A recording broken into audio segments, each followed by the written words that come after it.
Jeremy, in your experience, is there a particular key person in the business that you would be approaching? So I've always worked in HR, but I don't think this is a particularly HR specific tool. In fact, HR are probably the worst gatekeepers from any culture anyway. You need to go in to, say, the CFO, but have you, in your experience, is there a key person in a business you think, actually, this is the one I need to get to?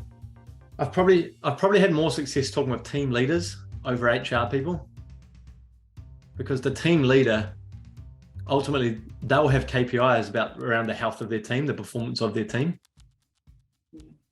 And then the team leader is the one who then goes to HR and says, hey, I need the budget to do this. And then they do the bidding to HR.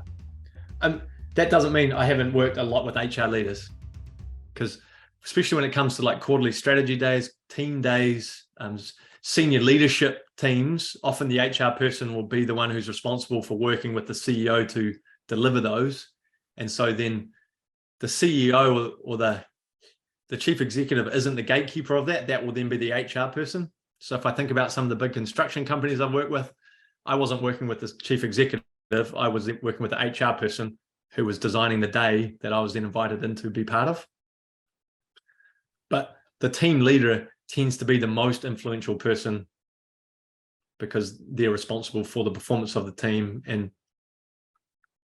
they've often got a budget to say, hey, we're running this team session, or we've got budget for development, personal development and team development. And then that they tap into that without having to necessarily go above them to find sign off for it when it comes to that one-off. This is when it comes to a one-off workshop, not a program of work. So yeah, like I think I said that story about one of the government agencies, the actual head of HR, well, their job wasn't called the head of HR, it was even above that.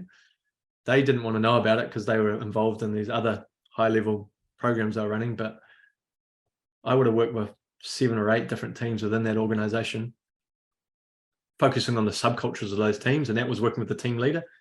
The other type of person I've had a lot of success with is the change manager. Because this game, as you've seen through the ECD change strategy framework, is really powerful for that. But often the change manager will be, their responsibility will be throughout that change to help develop or build the culture of the teams they're working with. So then the change manager becomes the way in, and the conduit between the change manager and the team leader becomes a really powerful connection. And then when I meet with them, I might meet with the change leader to begin with, but then I'll say, hey, let's get the leader on board. And so then we'll have a 1-to-2, me, change leader, and the leader of the team. That becomes the conversation before the workshop, to get the leader to buy into it before it goes to the team.